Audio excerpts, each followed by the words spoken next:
All right.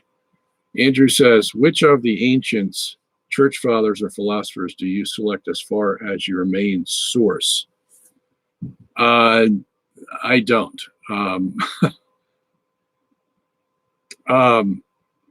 We have the usual suspects, so to speak, of the prominent fathers that we usually look to, like Augustine. You can't avoid Augustine. The whole church is Augustinian in the Catholic Church. Okay. I mean, except for a few instances, whatever Augustine said is what the church did. As a matter of fact, some pope came along later. Who was that?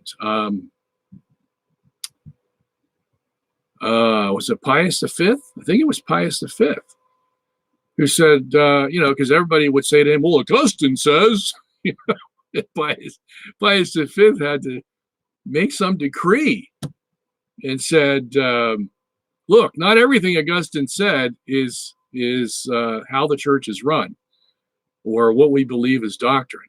Okay. And so you can't say to the Pope, well, Augustine says, in order to try to trump the Pope, if the Pope is laying down a decree. So it was the church was so Augustinian that the Pope had to come along and sort of put margins around him and, warn the people that, just because Augustine said it doesn't mean it's true. Now, a lot of times, of course, Augustine, what he said was true. All right. And there were a lot of these things he said were true. So he's one of our most prominent fathers. Okay. Now, in the second millennium, of course, the guy that filled Augustine's shoes would be Aquinas. All right. Not so many people can come up to Aquinas's level. You had a few that, we would say, were comparable in this, Bonaventure, St. Albert the Great, blah, blah. But he was at the top. Okay. And the unfortunate thing, however, is that, Augustine was more of a Platonist and Aquinas was more Aristotelian. And we can't fault Augustine because hardly anybody even knew Aristotle existed in the first millennium. We didn't know that until they brought up his works from, Egypt? From the libraries around the Middle East. Aristotle's works were suddenly in Europe, in the second millennium. And, Aquinas looked at them and saw they were pretty good and, made the Catholic Church sort of a modified Aristotelian understanding of the world in the 1200s. Then we hadn't had that before in the whole first millennium. It was all mostly Platonic or Neoplatonic. And so, we have two very different ways from the first millennium to the second millennium of how to understand theology. But even then, Aquinas would always go back to Augustine and say, well, Augustine said this, that, the other thing, and I think he's right or almost right, and I'm going to add my little twist to it, and he would do that. So, there was a lot of consistency between the two, even though they had very different ways of viewing the world. When it came to doctrine, everything became, that's where they coalesced. When it came to dealing with philosophy, philosophical topics, they could diverge a lot, Augustine and Aquinas.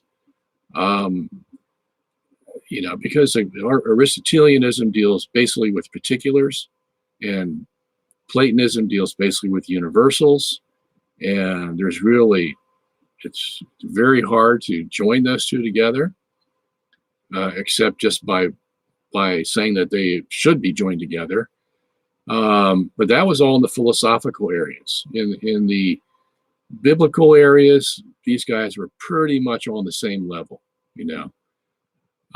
So, and you got in the first millennium, you have Chrysostom from the East, very good father. Probably wrote the second most. The one that wrote the most was Augustine. Second was probably Chrysostom. Okay. And then the East had Basil the Great. Yeah, he was way up there. One of the most faithful fathers I've ever read. I mean, he just got everything right, you know, including the cosmos and understanding Genesis 1, as opposed to Augustine. Augustine flubbed up on Genesis 1 in many ways. His penchant to have 2 or 3 or 4 interpretations of a passage sometimes became very confusing, because it's like, okay, which one did you settle on? And Augustine had this sort of, I don't know, flow of knowledge, so to speak, where towards the end of his career, he said some things that were very different than his earlier career. Okay, so you have to look at Augustine in the whole, because you can't pick out one thing or the other, because, well, he may have said something different down the road. Okay, so that happens a lot with him. Basil, not so much. And then you had Gregory Nazianzus, Gregory of Nyssa, very good as well. And those are your Eastern fathers. Your Latin fathers, of course, Ambrose was a great father. Jerome, another great father. And it amazes me a lot of times in reading their writings is how close they are. Athanasius was another good father too. Reading their writings, and they didn't communicate like you and I do. Where you pick up the phone or you go through email or whatever, and we share ideas. These guys, the best they had was horses.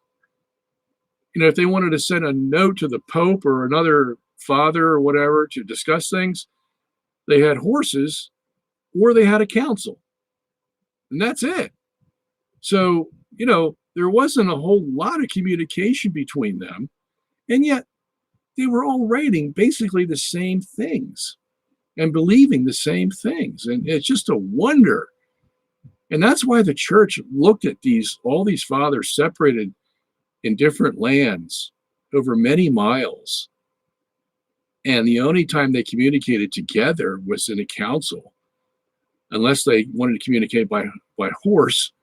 And the church was just amazed at how well they all came to the same conclusions about the Christian religion. And so that's one of the reasons why the church basically said that at the Council of Trent, that when the fathers are in consensus, we hold that as Catholic doctrine. And we are required to believe that as Catholic doctrine. Okay. So, yeah, and that's what we have over all the Protestants and the other religions of the world, that we have a pedigree that goes right back to the beginning, from Jesus and the apostles right back to the fathers. As a matter of fact, some of the fathers knew the apostles.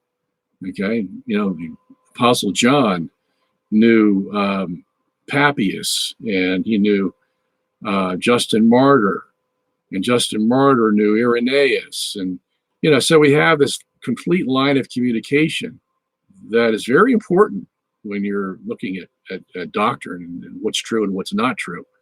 Okay, so those are some of the fathers that we look at when we're doing an analysis, and each of them has their strengths, each of them has their weaknesses, and we take that into account when we look at their writings, you see. But when they're in consensus, then all hands are off. We believe what they say, okay? Because that's what the church has commanded. All right.